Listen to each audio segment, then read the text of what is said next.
నమ్మినటువంటి పతివ్రత తల్లులకి ఆ దుస్థితి ఏర్పడితే రేపు భవిష్యత్తులో స్త్రీ జాతికి వెళ్లే సంకేతం ఏంటంటే సందేశం పతివ్రతలుగా ఉంటే మీరు ఏడుస్తూ బతకాల్సిందే, పుణ్యం మాట దేవుడు ఎరుగు, ఇక్కడ మీ ఇష్టం వచ్చినట్టు ఉండండి, పట్టించుకోకండి అనేటువంటి సందేశమే వెళుతుంది రేపు భారతదేశంలో ఉండే ప్రతి స్త్రీకి.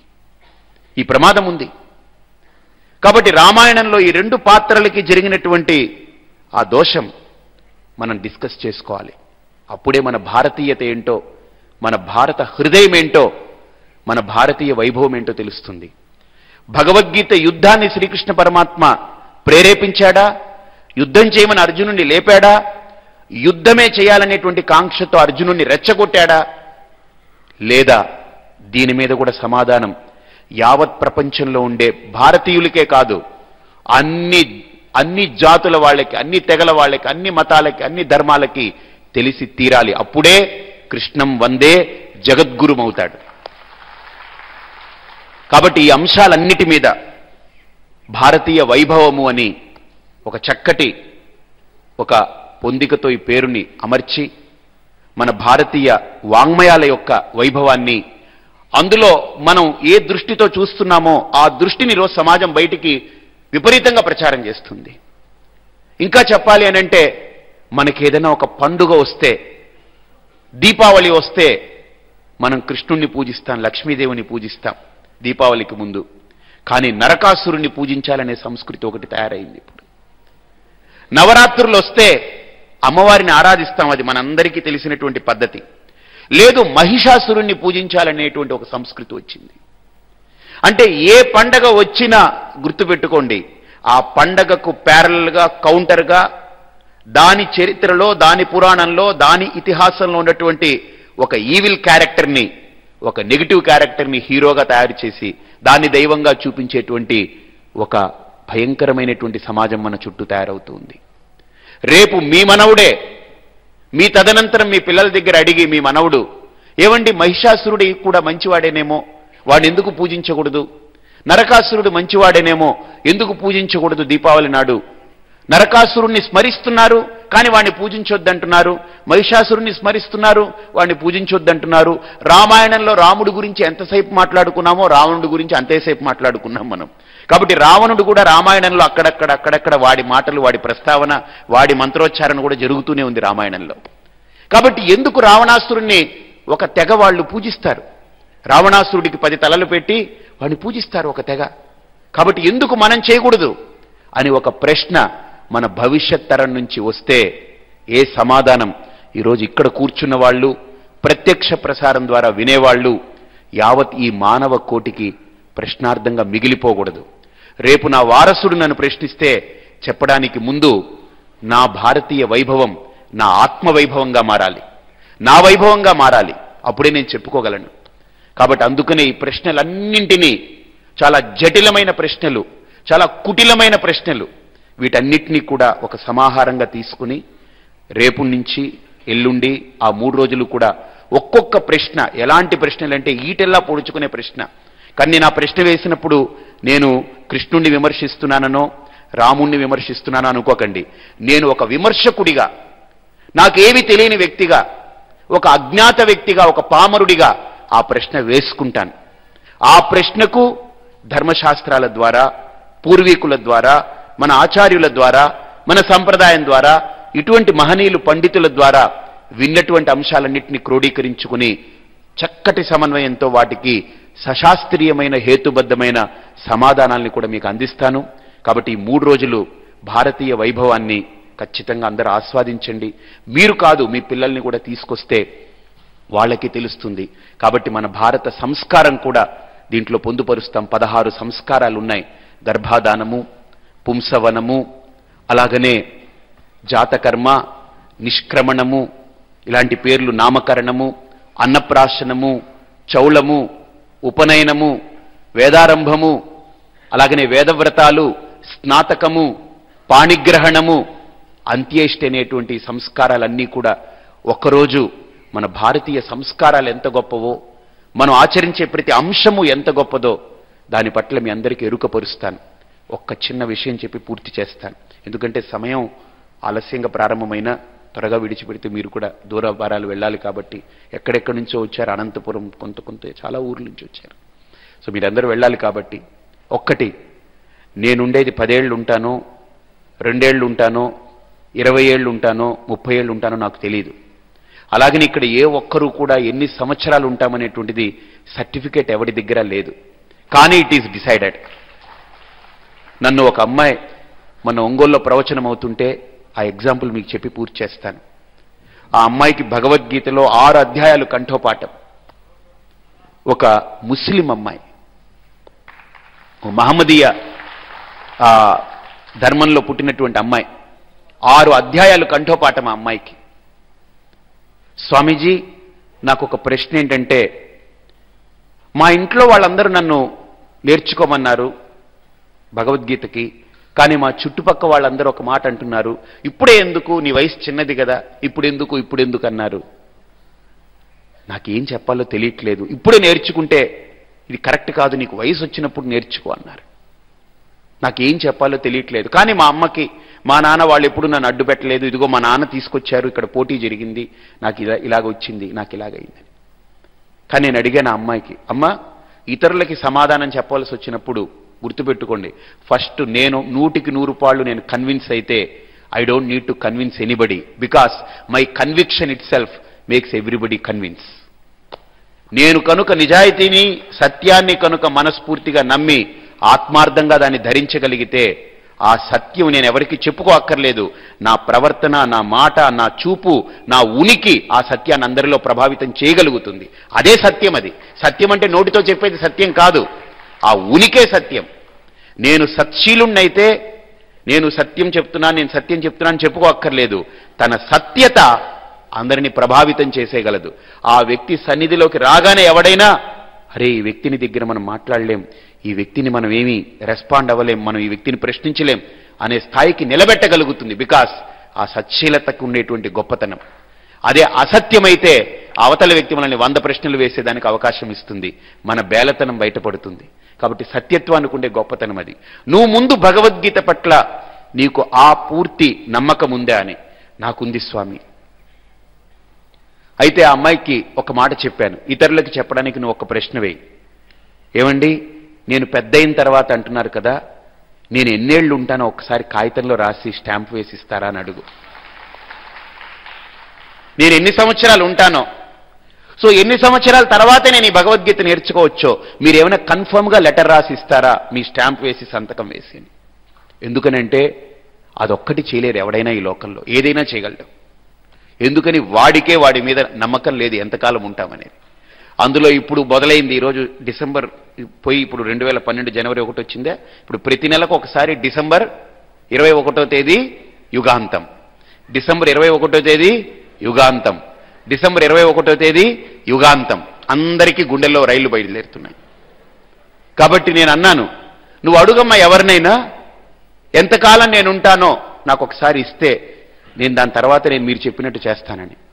అందుకనే మన భారతీయ సంస్కృతిలో పిల్లాడు బయట పుట్టి మాటలు నేర్చుకున్న తర్వాత, ఊహ పెరిగిన తర్వాత, జ్ఞానం కలిగిన తర్వాత, ఒక వ్యక్తిత్వాన్ని పొందిన తర్వాత మన శాస్త్రాలు, మన మంత్రాలు పనిచేయలేదు. గర్భంలో ఉన్నప్పుడే నారదుడు ప్రహ్లాదుడికి ఉపదేశం చేశాడు. అది మన భారతదేశం యొక్క చరిత్ర. బయటకు వచ్చిన తర్వాత ఉపదేశం అది ఎవరైనా చేస్తారు, కానీ తల్లి గర్భంలో ఉన్నప్పుడే ఉపదేశం చేసిన చరిత్ర ఈ భారత భూమికి ఉంది. ఇక దేనికి లేదు ఆ చరిత్ర. కాబట్టి అటువంటి భారతీయ వైభవాన్ని మనం ముందు కన్విన్స్ అవ్వగలిగితే, మనలో ఏ రకమైన సందేహాలు, సంశయాలు లేకపోతే, మనం కనుక నిర్వివాదాంశంగా మారగలిగితే ఈ ప్రపంచాన్ని కాదండి. నాకు ఒక్క మాట వివేకానంద స్వామికి చెప్పినటువంటి గుర్తు ఒకటి ఏంటనంటే, నువ్వు సత్యం కావాలి, సత్యం నీలో ఒక భాగం కాకూడదు, నువ్వే సత్యం అవ్వాలి. నువ్వు నడిచేదంతా సత్యమే అయిపోతుందన్నాడు ఆయన. నువ్వు మాట్లాడేదంతా సత్యం అయిపోతుంది. అంతేగాని నాలో సత్యం ఒక భాగం కాకూడదు, నేనే సత్యం అయిపోవాలి. అంటే నా చూపు, నా నడత, నా మాట, నేను పట్టుకునేది, నేను ఆలోచించేది, నేను పడుకునేది, లేచేది, తాగేది, తినేది అన్నీ సత్యమయమైపోతే నేను చేసే ప్రతిదీ సత్యమైపోతుంది. దానికి నువ్వు మళ్ళీ వేదాలని, శాస్త్రాలని ఆధారపడక్కర్లేదు. ఎందుకని? నువ్వు మాట్లాడేదే వేదం అవుతుంది. బికాస్ వేదం ఏం మాట్లాడుతుంది? సత్యాన్నే. ఆ సత్యమే నువ్వైన తర్వాత అదే వేదమైపోతుంది. కాబట్టి ఆయన అన్న ఆ మాట నాకు ఇప్పటికీ చెవులో అలా తిరుగుతుంది. కాబట్టి అటువంటి సత్యసంధులమైతే, అటువంటి సత్యాన్ని ఆవిష్కరించుకోగలిగితే మన భారతీయతని మనం ఇంకో 2-3 తరాలకు అందించవచ్చు. లేకపోతే మనం పోయిన తర్వాత ఈ భారతీయ వైభవం, భారతీయ సంస్కృతి మనతో అంతరించిపోవాలని మటుకు మనం దయచేసి అనుకోకండి. ఇది కొనసాగాలి. ఇది కొనసాగితేనే ఈ భారతీయత భూమి మీద ఉన్నంత వరకు అన్ని దేశాలకి ఇదే ఆలంబనం. తిరుమల ఉన్నంత వరకు బ్రహ్మాండానికి ఎలాగైతే డోకా లేదో అలాగనే భారతీయత ఉన్నంత వరకు ఏ ప్రపంచానికి కూడా డోకా రాదు. ఆ ప్రశాంతతని, ఆనందాన్ని పంచిపెట్టేటువంటి ఏకైక సంస్కృతి భారతీయ సంస్కృతి. దాని గురించి రేపు, ఎల్లుండి, ఆ తర్వాత రోజు 3 రోజులు కూడా ఒక్కొక్క ప్రశ్న, భగవద్గీత దాని మీద వచ్చేటువంటి అపోహలు ప్రశ్నలు, ఒకరోజు రామాయణం మీద వచ్చే అపోహలు ప్రశ్నలు, 3వ రోజు మన భారతీయ సంస్కారాలు, వీటి గురించి మీ అందరికీ తెలియచెప్పే ప్రయత్నం చేస్తాను. ఈ చక్కటి అవకాశాన్ని ధర్మ ప్రచార పరిషత్ వారు ఏర్పాటు చేసి ఒక చక్కటి వేదికని ఇక్కడ దానికని వినియోగించుకుంటూ ఉన్నారు. సో వారి యొక్క ఆశయం కూడా నెరవేరాలని, ఇలాంటి ఒక్క పరిపూర్ణానంద కాదు, ఇలాంటి స్వామీజీలు బోల్డ్ మంది ఉన్నారు, వాళ్ళందరినీ వెలికి తీసి వాళ్ళ ద్వారా ఇంకా ప్రచారం నిర్వహించాలి. సముద్ర లక్ష్మణి లాంటి వాళ్ళు బోల్డ్ మంది పండితులు ఉన్నారు, వాళ్ళని బయటికి తీసి వాళ్ళ ద్వారా ప్రచారం మొదలు పెట్టాలి. ఇది ఒక్క స్వామో ఒక్క పండితులో చేస్తే అయ్యేది కాదు ఇది. కాబట్టి ఇది అందరూ స్వామీజీలు, అందరూ పండితులు బయటికి రావాలి. వాళ్ళు అన్నిటినీ, తన వ్యక్తిత్వాన్ని, ఆర్థిక విభాగాలన్నింటినీ పక్కకు పెట్టి ధర్మం కోసం, కనీసం నేను బ్రతికే 2 ఏళ్లైనా 10 ఏళ్లైనా ధర్మం కోసం ఇక నేను బ్రతకాలనేటువంటి భావనతో, ఆ భావుకతతో ఈ పీఠాధిపతులు కానీ, స్వామీజీలు కానీ, మాతాజీలు కానీ, అలాగనే పండితులు కానీ అందరూ సమాజంలోకి వస్తే నిజంగా ధర్మ ప్రచార పరిషత్ దాన్ని మా బాపిరాజు గారి మార్గదర్శకంలో ఆ ధర్మ ప్రచారం కనుక సరైనటువంటి ఒక పలక రూపుదిద్దుకోగలిగితే నిజంగా బాపిరాజు మమ్మల్ని అందరినీ మోసే గరుత్మంతుడు లాంటి వాడు అవుతాడు, హనుమంతుడు లాంటి వాడు అవుతాడు. ఆ స్థితి, ఆ భావన ఆయనకు ఉంది. అది సహకరించే విభాగాలు కానీ, సహకరించే వ్యవస్థలు కానీ ఆయనకి తదనుగుణంగా అన్నీ ప్రవర్తించాలని, అన్నీ చేదోడు వాదోడుగా ఉండాలని, శిరస్సు నుంచి పుచ్చం వరకు కూడా అన్నీ ఆయనకి అందుబాటులో ఉండాలని ఆ పరమాత్ముని వేడుకుంటూ, ఈ 2012 యుగాంతం అంటున్నారు కదా, అది యుగాంతం కాదు. తిరుమలలో అన్ని సంస్కరణలు జరిగి చక్కగా అది దిగ్విజయమైనటువంటి ధర్మక్షేత్రంగా ఇది ప్రసిద్ధి కావాలని 2012కి అన్ని వివాదాలు తొలగిపోయి మా బాపిరాజు గారు ఉన్నప్పుడే ఏ వివాదాలు ఇంకా లేకుండా అందరూ స్వామీజీలు, అందరూ భక్తులు, అన్ని కులాలు, బ్రాహ్మణుడు, క్షత్రియుడు, వైశ్యుడు, శూద్రుడు, రెడ్డి, కాపు, కమ్మ, మంగలి, చాకలి, కమ్మరి, కుమ్మరి, మాల, మాదిగా, ఇంకా ఇంకా ఇంకా ఎన్ని తెగలున్నాయో, ఇంకా అడవి ప్రాంతంలో ఉండే వాళ్ళందరూ కూడా ఈ తిరుపతికి వస్తే ఎంత ఆనందం అండి. ఒక్క బ్రహ్మాండానికి ఇంతమంది చేరిపోతే స్వామీజీలు, భక్తులు అందరూ ఏకమై, మనమందరం గొప్ప కాదండి, మనం శాశ్వతం కాదు, ఆ స్వామి శాశ్వతం, ఈ తిరుమల శాశ్వతం, మనం అశాశ్వతం. కాబట్టి శాశ్వతమైన దానికి అందరం సమన్వయమై ఆ ధర్మక్షేత్రంగా దాన్ని ప్రతిష్టాపన చేసుకోవాలని ఆ పరమాత్ముణ్ణి ఈ ఆంగ్ల నూతన సంవత్సరం నాడు దీనికి ఒక బీజంలా స్వామివారిని వారి పాదాల దగ్గర మహతి, ఇది ఇక్కడ కూర్చొని చేసే సంకల్పం ఏదైనా మహతి, చాలా పెద్దదే అవుతుంది. అది నెరవేరాలని, నాకు ఇంతవరకు వచ్చిన ఏ సంకల్పము నెరవేరకుండా అవ్వలేదు ఇంతవరకు.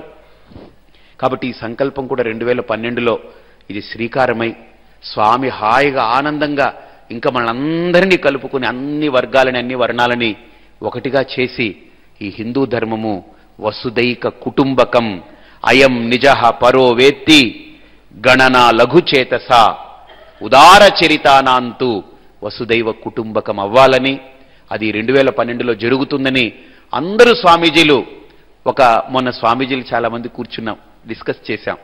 అయితే అందరూ స్వామీజీల కాళ్ళు పట్టుకున్నానయ్యా, మనందరం మన వ్యక్తిత్వాలు పక్కన పెడదాం, మీరు ఎంతకాలం ఉంటారు, నేను ఎంతకాలం ఉంటాం, ఇది అందరు ప్రజలకి మనం చెప్తున్నాం. కానీ మనం కూడా ప్రశ్న వేసుకుంటే ఒకసారి మనం కూడా ఉండేవాళ్ళం ఏం కాదు, మనం ముందు వాళ్ళకంటే ముందు వెళ్ళేవాళ్ళం. ఎందుకని మనం పోకపోతే వెనకాల శిష్యుడే బుర్ర మీద కొట్టి వీడు పోకపోతే నాకు పీఠం రాదని పంపించే వాళ్ళు తయారవుతున్నారు. ఎందుకంటే ఓ పీఠమో మంచి వ్యవస్థ తయారైంది అనుకోండి, మనం పోకపోతే వాడే బుర్ర మీద కొట్టి మనల్ని పంపించే సాగనంపే స్థితిలో ఉంది పరిస్థితి. కాబట్టి మనం కూడా శాశ్వతం కాదనేది ముందు మనం నమ్మితే, మనం గుర్తిస్తే శాశ్వత ప్రాతిపదిక పరమాత్మ కోసం ఆలోచించగలిగే బీజాన్ని మనం మొదలు పెట్టాలి అని అంటే ఒక స్వామీజీ అన్నారు. స్వామీజీ 2012లో యుగాంతం ఉన్నారు, ఈ స్వామీజీలందరూ కలవడమే యుగాంతమేమో అన్నారు ఆయన. సో ఇది జరగని పని కదా, ఇది జరుగుతుందేమో బహుశా మీకు కలిగిన సంకల్పంతో అదే యుగాంతమేమో అంటే కాదు. తిరుమల మంచి ధర్మక్షేత్రంగా అవుతుంది, ఏ వివాదం లేకుండా. పటిష్టమైన వ్యవస్థ ఉంది తిరుమలకు. ఆ వ్యవస్థలో అక్కడెక్కడ ఏదైనా చిన్నో చితుక ఏదైనా ఉంటే దాన్ని మనం ఊరికిని అగ్రివేట్ చేసి పెద్ద చేసుకోవడం కాకుండా వాటన్నిటిని సంస్కరించి వాటన్నిటిని సవరించుకునే దిశగా అందరూ సమన్వయమై అందరూ మంచి హృదయంతో పరమాత్మ కోసం అంకితమై నిలబడాలి అని ఈరోజు సంకల్పం తీసుకుంటాం అందరం కూడా. అది ఉగాది నాటికి ఒక మంచి కార్యరూపం జరగాలని. అంటే ఆంగ్ల సంవత్సరంలో తీసుకుంటే ఉగాది నాటికి అంటే భారతీయ ఈ కొత్త సంవత్సరాదికి అది శ్రీకారం అవ్వాలి. శ్రీరామనవమి నాటికి అది మెల్లగా అది కార్యరూపం దాల్చాలి. దానికి ఒక ప్రధానమైనటువంటి హనుమంతుడిగా, ఒక గరుత్మంతుడిగా మా బాపిరాజు గారు దానికి నిలబడతారని, ఆయన యొక్క దీంట్లో కాలంలో ఇది చక్కటి స్థితిని అయ్యా బాపిరాజు గారు వచ్చారు, ఏ వివాదం లేకుండా అందరూ స్వాములు కలిసిపోయారు, అందరూ భక్తులు కలిసిపోయారు, అన్ని కులాలు కలిసిపోయాయి, అన్ని మతాలు కలిసిపోయాయి.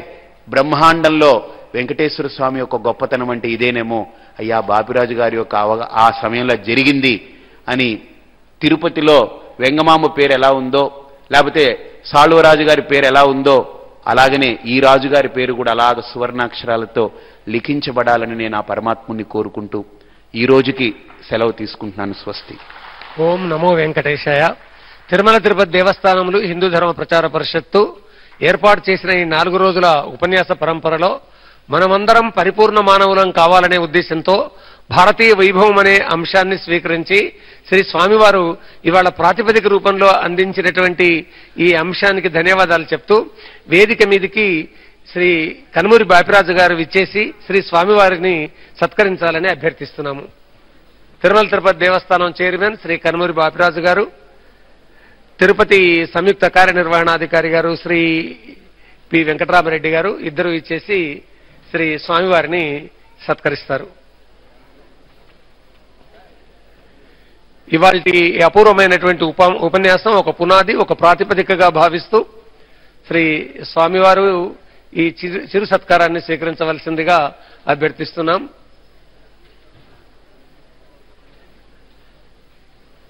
శ్రీ వెంకటరామరెడ్డి గారు, శ్రీ బాపిరాజు గారు ఇరువురు కలిసి శ్రీ స్వామివారిని సత్కరిస్తారు.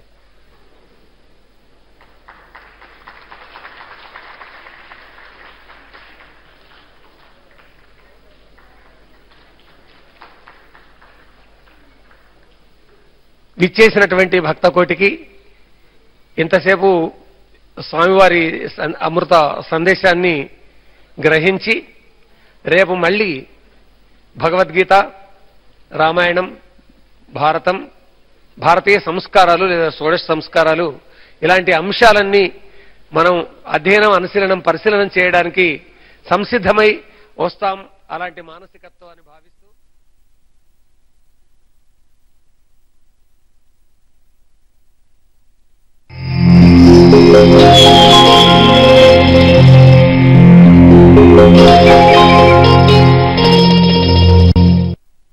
శ్రీ వెంకటేశ్వర భక్తి ఛానల్ ప్రేక్షకులకు రాధేకృష్ణ ట్రస్ట్ చెన్నై వారి నూతన ఆంగ్ల సంవత్సర శుభాకాంక్షలు.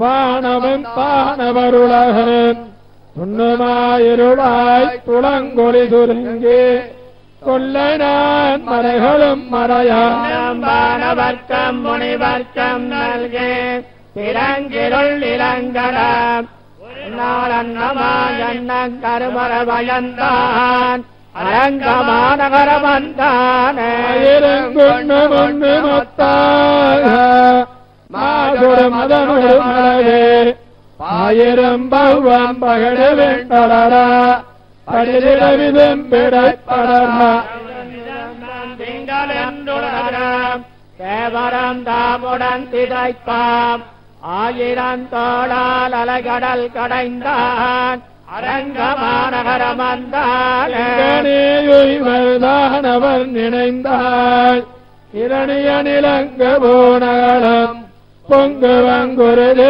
பொன்மல விளந்து ஒரு தருமருவிய தொழியார் வள்ளிமாதிரங்கள் வெண்ணுற கனல் வெடித்தெழுந்தது அங்கனே கொக்க அரியொருவானாம் அரங்கமாநகரமந்தாயிரங்கொன்னம் சென்னதக்கணையா அடல் குளையலில் திகழ் திரள்தோள் ஆயிரம் துணிய அடல் மலப்பத்தி மத்தவனகள் விசும்பனையா அமரை கண்ணிரஞ்ச அரிதுகிரலைகடல் நடுவே ஆயிரம் தொடர்வாயரவனைக்குயின்னான் அரங்கமாநகரமந்தாய் திருவினை பிரித்தார்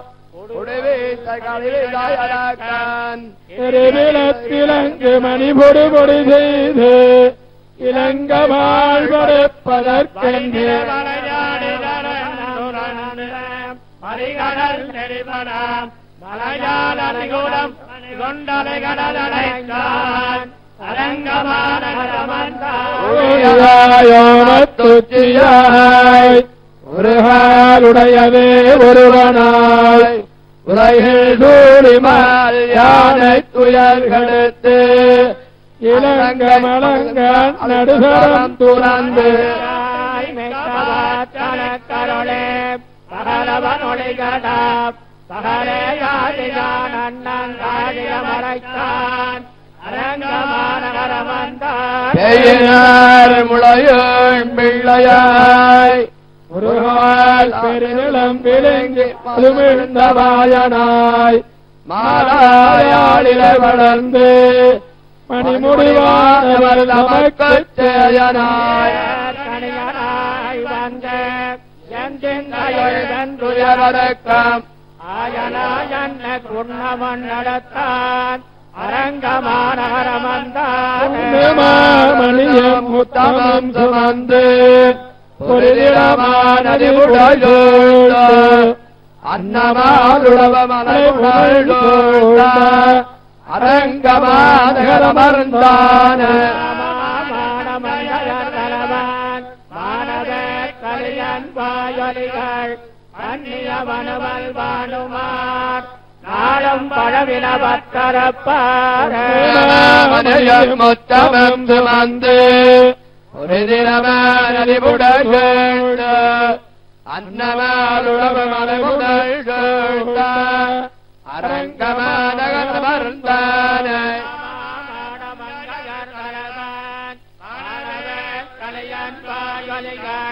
பண்ணிய பணிவல் பாடுவார் பழவினவத்தரப்பாண்ட பல்லாண்ட பல்லாயிரத்தாண்ட உலகோடு 100,000 மல்லாண்டதுண்டோள் மணிவண்ணா செவ்விதிரு காப்பு யாமோடம் நன்னோடம் மிரவன்னி 1000 மல்லாண்டு திவானில் மலமார்வனல் வாழ்கின்ற மங்கையும் மல்லாண்டு திவாறு கோரி வளத்துறையும் தொடராழியும் மல்லாண்டு பக்க பாஞ்ச நன்னியமம் மல்லாண்டே ஜலஜாகார பராக்கிரமா அமானுஜார திவ்யாக்கியாவத்ததா அபிவத்ததா அமானுஜார திவ்யாக்கியா பிரதிவாசனமுஜ்வலா கர்த்தவ்யாபினே பூயாட்டாகிலோ கரகஷ்ண ஸ்ரீமத் ஸ்ரீரங்கத்ரியமனமத்ரவாமிதனம் சம்மத்தயா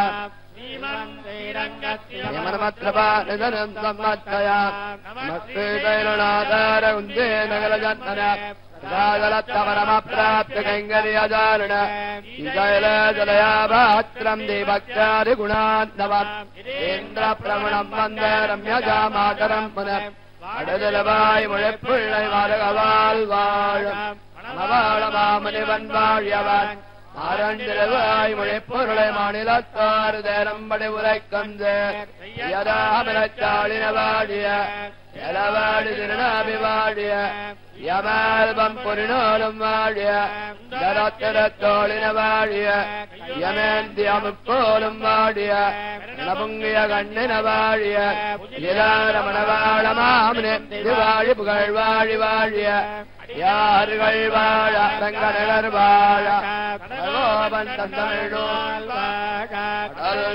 തമന്നുലകം വാഴ നവാളമാമുനിയ നമരനോത്താണ്ടിരം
దక్షిణ భారతదేశంలో ఉన్న ఏకైక మోక్షదాయకమైన నగరం కాంచీపురం.